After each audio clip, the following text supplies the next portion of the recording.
नमस्कार, स्वागत है आपका कमोडिटी फटाफट में, जहां हम आपके सभी सवालों के जवाब देंगे। हमारे साथ दो मेहमान हैं जो आपके सवालों के जवाब देने वाले हैं। सबसे पहले सवाल पूछने का तरीका आपको बता दें। ध्यान से नोट करें हमारा नंबर 9136934065, 9136934065। इस नंबर पे अपना नाम, अपने शहर का नाम और फिर सिर्फ कमोडिटी से जुड़े सवाल ही आप भेजें। हमारे दो मेहमान मानव मोदी मोतीलाल ओसवाल से और कंवर सादरी हैं अवांस इंटरप्राइजेज से। कंवर सादरी जी सिर्फ एग्री मार्केट पर अपनी राय देंगे और मानव मोदी नॉन एग्री मार्केट पर, तो दो अलग अलग राय। और आगे हमारे साथ नीरव देसाई होंगे जिनसे हम सोयाबीन पर राय लेंगे। लेकिन चलिए शुरुआत कर लेते हैं सबसे पहले नॉन एग्री मार्केट से, और क्रूड की बातचीत होगी क्योंकि क्रूड में आज शानदार रिकवरी दिख रही है। अब 2% से ज़्यादा की मजबूती के साथ यहाँ पर कारोबार हो रहा है। MCX क्रूड की अगर बात करें तो यहाँ पर तो करीब करीब 2.25% की तेजी है, 5,650 के ऊपर। माना बताइए, कच्चे तेल में शानदार रिकवरी दिख रही है। अब आगे क्या करना चाहिए, किस तरह की चाल आगे दिख रही है कच्चे तेल में? जी विशन जी, मेरे ख्याल से कच्चे तेल में काफी समय बाद थोड़ी एक रिकवरी, थोड़ी ग्रीन लाइट दिख रही है। कल के सेशन में भी 3-3.5% के ऊपर की हमने फॉल गिरावट आती हुई देखी थी, लेकिन अभी भी ऐसा लग रहा है कि शायद जो गिरावट है वो खत्म हुई नहीं है। एक बार 5680 5700 तक की जो अभी जहाँ पे भाव है वहां तक की एक चाल आ सकती है। वहां पे थोड़ा कंसोलिडेशन हो सकता है इसी रेंज में, 56 50 57 के बीच में। लेकिन गिरावट अभी भी मुझे लग रहा है कि जारी होनी चाहिए। ओपेक के कल के जो सिचुएशन की हमने बात की, उन्होंने दूसरी बार जो डिमांड फोरकास्ट है वो कम किया है। वो एक प्रोड्यूसर होने के बावजूद उन्होंने डिमांड फोरकास्ट कम किया है। EI और IA की जो रिपोर्ट्स है वो आनी बाकी है, शायद आज या फिर कल सुबह तक आ जानी चाहिए। तो वो अब तक अपनी जो फोरकास्ट है उसमें सप्लाई का जो दायरा है वो ऊपर रखा है। तो over supply market, geopolitical tension ना होने की वजह से और डॉलर इंडेक्स जो फर्म है, मेरे ख्याल से उसकी वजह से क्रूड में अभी भी गिरावट की संभावना है। क्रूड में अभी भी गिरावट की संभावना है। एक बार स्क्रीन पर मानव के कॉल्स भी दिखा दीजिएगा। मानव ने बिकवाली की सलाह दी है। अभी भी इनको लग रहा है कि उछाल पर बेचे, करंट लेवल जो है क्रूड का उससे और ऊपर जाने दे, फिर आप वेट करें। अभी करंट लेवल पे ना बेचे, थोड़ी और रिकवरी आने दे, फिर आप यहाँ पर बेच सकते हैं। और 5,550 के टारगेट के लिए आप वेट कर सकते हैं। इस ट्रेड में 5,755 रुपए का स्टॉप लॉस बिल्कुल लगा लीजिएगा, क्योंकि ये काफ़ी स्विंग ट्रेड भी आपको यहाँ पर देखने को मिलेंगे। किसी भी तरफ की चाल यहाँ पर दिख सकती है, इसलिए रिस्क मत लीजिएगा, ओपन रिस्क मत लीजिएगा अगर ट्रेडर हैं आप तो। चलिए कुछ सवाल जवाब ले लेते हैं। हमारे पहले दर्शक है, रेगुलर कॉलर है, क्रिश हैं दिल्ली से। हमेशा की तरह कॉपर पर सवाल पूछ रहे हैं कि कॉपर में क्या करना चाहिए, आगे कॉपर में क्या होगा। माना बताइए, कॉपर में इनको गाइड कीजिए, क्या होगा आगे, किस तरह की चाल आपको दिख रही है? आज सारे ही बेस मेटल्स में तेजी है, बताइए। जी, मेरे ख्याल से कॉपर में वही रेंज हम जो हर बार बात करते हैं, 780 नीचे में और 800 ऊपर में, अभी भी वो रेंज है। लेकिन वापस एक बार हम जो लोअर लेवल सपोर्ट है वहां से थोड़ी बहुत रिकवरी आती हुई देख रहे हैं। मोस्ट ऑफ जितने भी मेटल्स है काफी ओवरसोल्ड जोन में थे, वहां से थोड़े रिकवर होते हुए दिखते हैं। कल की तारीख में जिंक थोड़ा प्रेशर में था, लेकिन जिंक में भी आज काफी अच्छी रिकवरी है। तो मेरे ख्याल से 790 के आसपास कॉपर मिले तो खरीदारी करनी चाहिए। 785 का स्टॉप लगा के 800 का टारगेट एक इमीडिएट टारगेट होना चाहिए। थोड़े लंबे समय की बात करें तो 810 के ऊपर अगर कॉपर निकलता है तो मेरे ख्याल से कॉपर में एक नई रैली शुरू हो सकती है, लेकिन 810 का एक स्ट्रिक्ट रेजिस्टेंस है। कॉपर पर सलाह आ गई है। एक काउंटर जहां आज बहुत अच्छी तेजी दिख रही है, करीब 1.5% से ज्यादा की तेजी, 85,000 के करीब है चांदी MCX पर। मानव अब बताइए, 85,000 पर क्या करना चाहिए चांदी में? अगर किसी को खरीदारी करनी है, ट्रेड करना है, तो क्या करना चाहिए यहां पर? जी बिल्कुल, मेरे ख्याल से चांदी 83 का बहुत अच्छा सपोर्ट लिया है। 82 83 के कुछ समय के लिए 83 के नीचे भी हमने जाता हुआ देखा चांदी को, लेकिन क्लोजिंग बेसिस पे अगर बात करें तो जो एक अच्छी क्लोजिंग आनी चाहिए वो 83 के आसपास ही बंद हुई थी। वापस से वहां से रिवर्सल आई है, अब 86 के तरफ जाता हुआ लग रहा है। तो हमने पिछले बार भी यही बात की थी कि एक बड़ा रेंज है, ब्रॉड रेंज है 83 और 86 का। अगर इन दोनों दोनों के कोई भी तरफ एक ब्रेक आता है तो चांदी वो डायरेक्शन पकड़ेगा और फिर एक बार हम उछाल की तरफ जा रहे हैं। 85-200 मेरे ख्याल से एक बहुत अच्छा रेजिस्टेंस है लंबे समय लंबे अवधि के लिए खरीदारी करने के लिए। इमीडिएट बेसिस पे 84-400 84-500 के आसपास हम बाय कर सकते हैं। 83-700 का स्ट्रिक्ट स्टॉप लॉस और 85-800 का टारगेट हम एक्सपेक्ट कर सकते हैं चांदी में। ओके, चलिए अब और कुछ सवाल ले लेते हैं। नवनीत हैं राजगढ़ से। चांदी, कॉपर, एल्युमिनियम और जिंक काफ़ी हेवी ट्रेडिंग करते हैं। सारे कमोडिटी में पूछना चाह रहे हैं कि इंट्राडे और पोजिशनली दोनों राय मानव से लेना है। चांदी, कॉपर, एल्युमिनियम, जिंक दोनों चारों पर राय दे दीजिए मानव। हालांकि चांदी पर आपने बता ही दी है, कॉपर पे भी बताए हैं। एक एक बार दोहरा दीजिए उनके लिए, और एल्युमिनियम, जिंक पर खास तौर से राय दीजिए। जी, बिल्कुल, मेरे ख़्याल से चाँदी की जैसे बात करें हमने जैसे बात की चाँदी में ओवरऑल अभी बाय का एक माहौल है। एक खाली हाइलाइट देना चाहूँगा 6 बजे यूएस की तरफ से इन्फ्लेशन नंबर है, उनकी महँगाई का नंबर है सीपीआई, तो एक्सपेक्टेशन जो है वो नीचे की है 2.9% प्रीवियस था 2.6% की एक्सपेक्टेशंस है। अगर एक्सपेक्टेशन से नीचे आता है तो चाँदी और सोने में अच्छी हमें खरीदारी मिल सकती है। जैसे पिछले बार में भी हमारा जो एक इम्पोर्टेंट डेटा था उसके बाद एक अच्छी हमने खरीदारी देखी थी, तो इस बार भी शायद अगर डेटा नीचे आता है एक्सपेक्टेशन से तो खरीदारी मिल सकती है। अगर ऊपर आता है तो वाइस वर्सा इसमें थोड़ी बहुत बिकवाली हमें आती हुई दिख सकती है। लेकिन ओवरऑल जैसा सेटअप है मुझे लग रहा है एक 84 400 500 के आसपास चांदी खरीदें, 85 800 का टारगेट, 83 700 का स्टॉप। अगर क्रू कॉपर की बात करें तो कॉपर में 790 के आसपास का खरीदारी कर सकते हैं। 785 के ऊपर का स्टॉप लॉस और 800 का इमीडिएट टारगेट हम एक्सपेक्ट कर सकते हैं।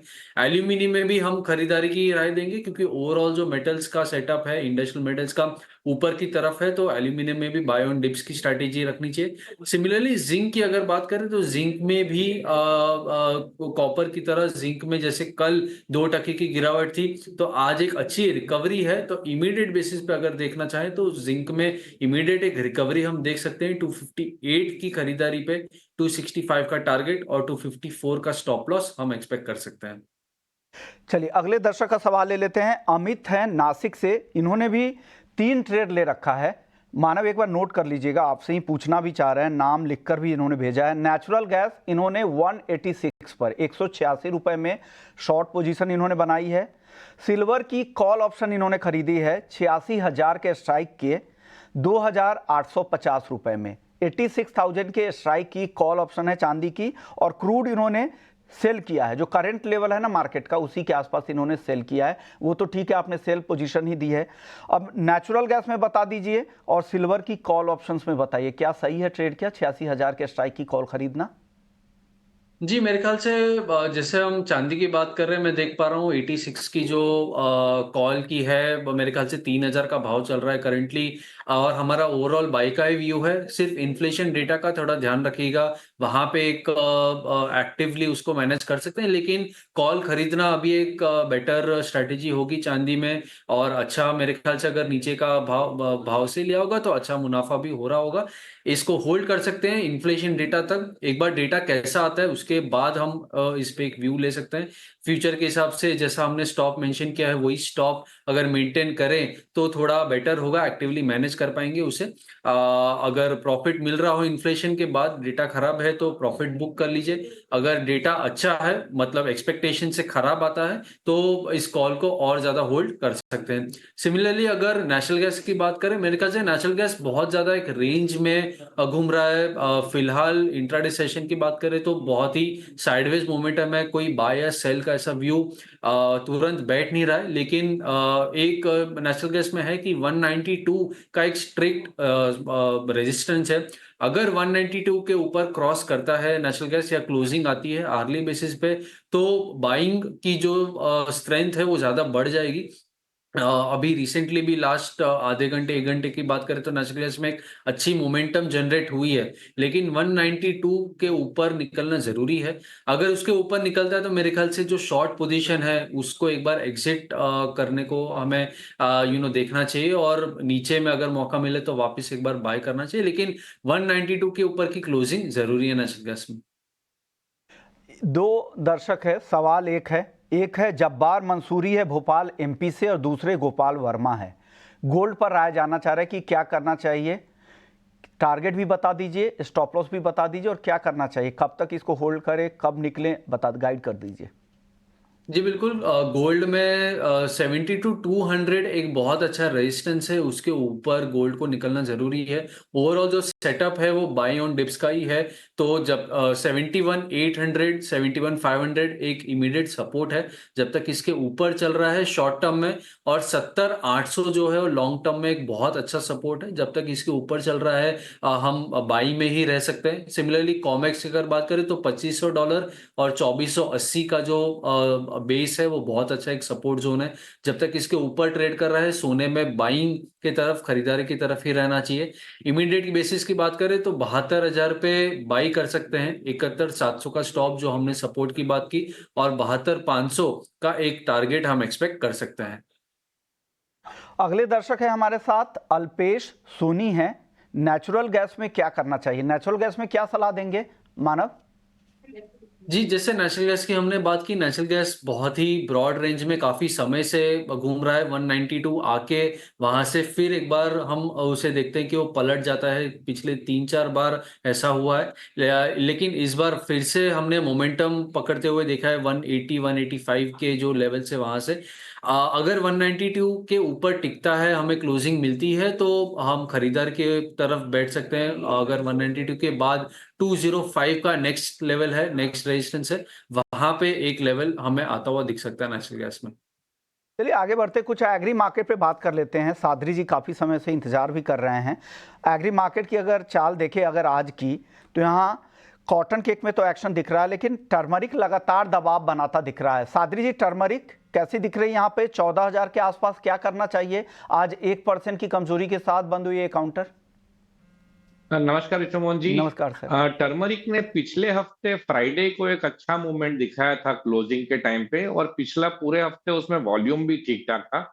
लेकिन हम ये हफ्ते पिछले 3 दिनों की बात करें तो वॉल्यूम भी काफी कम हो गया है अभी अक्टूबर के कॉन्ट्रैक्ट में, और कोई एक तरफ की मूवमेंट भी नहीं दिखा पा रहा है। मेरे हिसाब से मार्केट भी अभी थोड़ा इनडिसाइसिव स्टेज में है कि कौन सी तरफ का रुख अपनाना चाहिए। लेकिन जिस हिसाब से थोड़े दिनों से हम देख रहे हैं कि ज्यादा प्राइसेस में मूवमेंट नहीं है, मेरे हिसाब से थोड़ा बहुत कंसोलिडेशन यहाँ पे आ सकता है।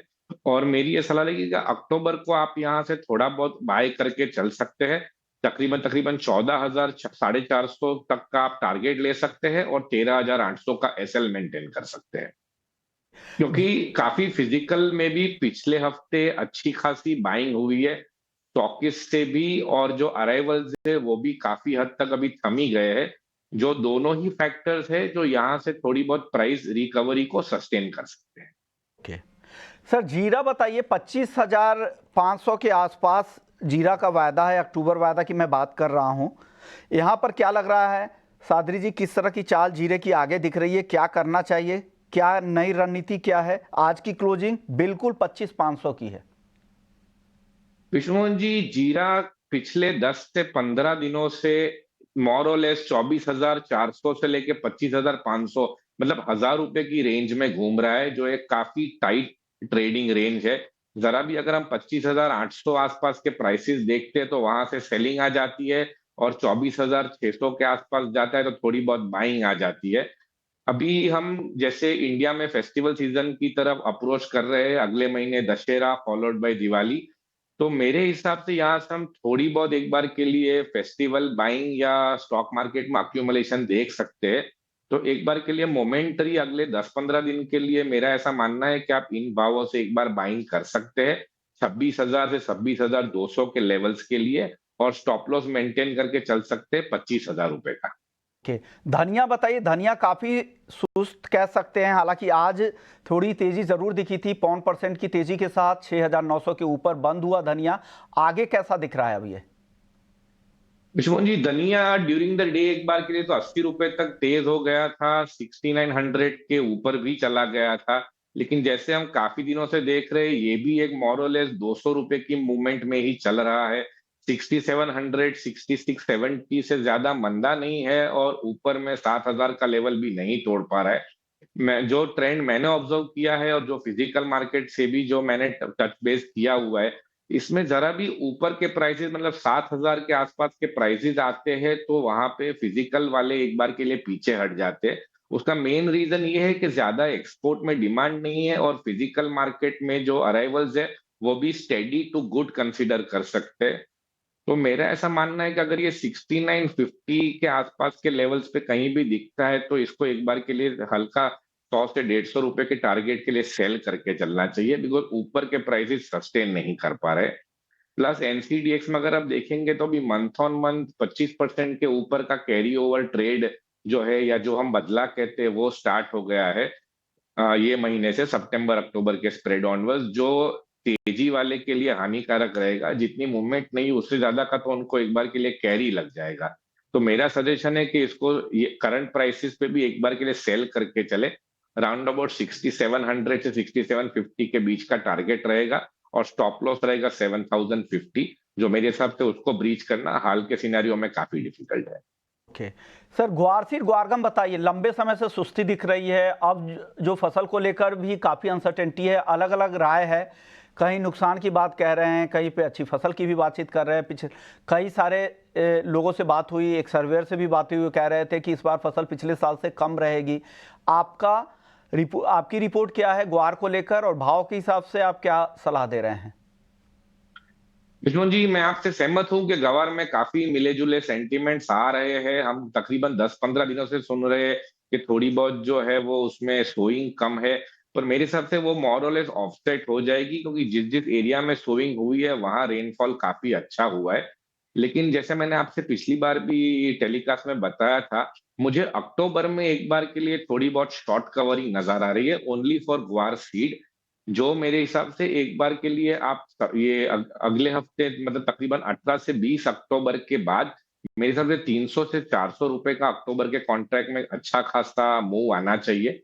बिकॉज जो एक्सचेंज वैलिड स्टॉक है वो कंपैरेटिवली कम है, तकरीबन 9,000 टन ही एक्सचेंज डिलीवरेबल स्टॉक है।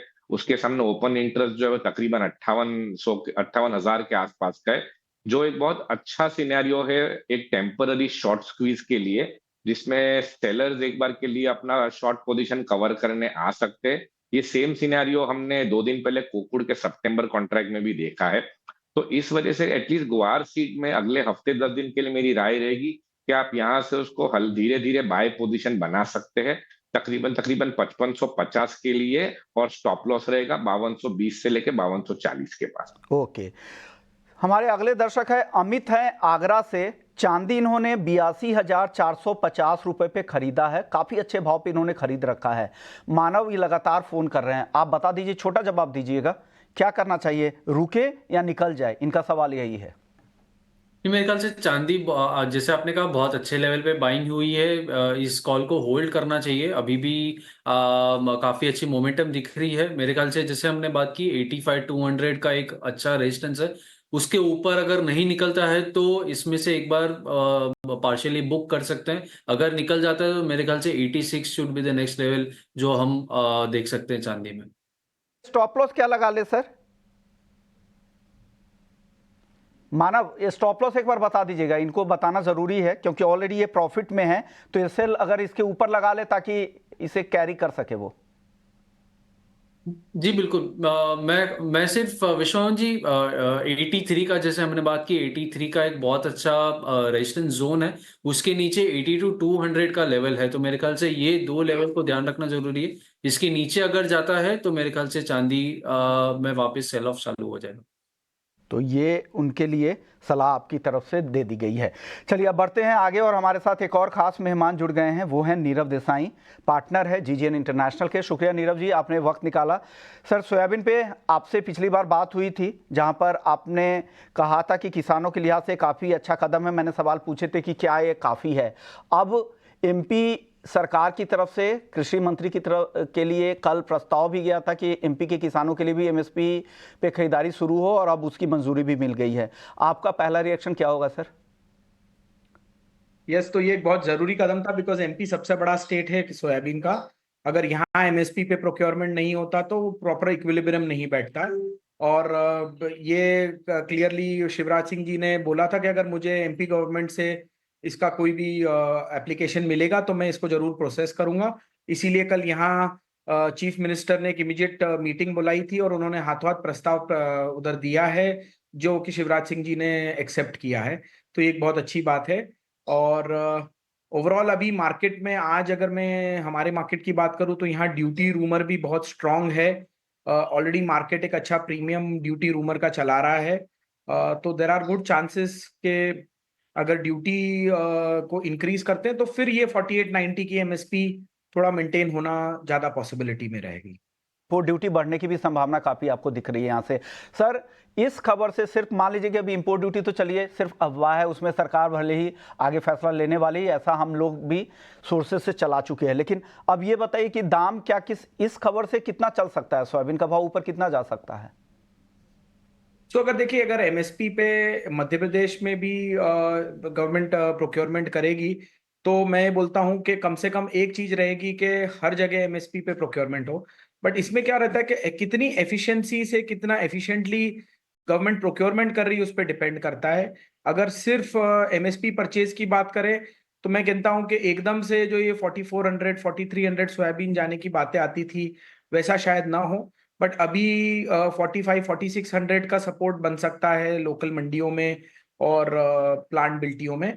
उसके आगे के सपोर्ट के लिए टोटली डिपेंड करेगा गवर्नमेंट कितना एफिशिएंटली प्रोक्योर करती है, कितनी क्वांटिटी प्रोक्योर करती है। दो खबरें यहाँ से अहम होंगी, एक सरकार का प्रोक्योरमेंट कितना होता है, क्योंकि सोयाबीन में उस तरह की खरीदारी भी पहले नहीं होती आ रही है, तो ये भी कारोबारी ट्रेडर्स जो देखेंगे जिनकी तरफ से डिमांड आएगी। और दूसरा, इंपोर्ट ड्यूटी बढ़ाने को लेकर अगर फैसला होता है तो फिर वो अगला लेग वहाँ से मिल सकता है। शुक्रिया नीरव जी, आपने वक्त दिया हमें। हमारे कई सारे दर्शक है, वेट कर रहे हैं, इसलिए ज़्यादा आज आपसे बात नहीं हो पाएगी। चलिए अगले दर्शक की तरफ बढ़ते हैं। परवीन है पुणे से, ये हल्दी का आउटलुक जानना चाह रहे हैं। सादरी जी बताइए, हल्दी का आउटलुक कम शब्दों में इनको समझा दीजिए। सर, हल्दी एक बार के लिए करंट प्राइस से यहाँ से अगर आपको जितना 200-300 रुपए अगर घटता हुआ भी ये हफ्ते में नजर आ रहा है तो मैं लो में इसको एक बार के लिए बाइंग की ही सलाह दूंगा। लेकिन जो भी आपका एंट्री पॉइंट हो 500 रुपए का अगर आपको टारगेट मिल जाता है तो वहां से एक्सीड कर ले, ऊपर ज्यादा प्रॉफिट के लिए भी ना खड़े रहे। सर, एक दर्शक है तुअर पे पूछ रहे, तुअर आप ट्रैक करते हैं क्या सादरी जी? सर सॉरी, तुअर मैं हाल में नहीं ट्रैक कर रहा हूँ। ओके, तो कोई बात नहीं है। चलिए अगले दर्शक का सवाल ले लेते हैं। अगले दर्शक हमारे साथ प्रशांत हैं, ये जानना चाह रहे हैं क्रूड पर और चांदी पे। हालांकि मानव ने बता दिए हैं। प्रशांत श्याम जी हैं लखनऊ से, एक बार फिर से इनके लिए दोहरा दीजिए, ये बार बार मैसेज कर रहे हैं मानव। जी बिल्कुल, चांदी 84, 400, 500 पे बाय कर सकते हैं। चांदी अच्छा लग रहा है, इन्फ्लेशन डेटा के ऊपर नजर आएगी, लेकिन इन्फ्लेशन डेटा के हिसाब से थोड़ा एक्टिवली मैनेज करेंगे। लेकिन स्टॉप हमारा 83,700 रहेगा इस ट्रेड का। 85,800 का टारगेट हम एक्सपेक्ट कर रहे हैं।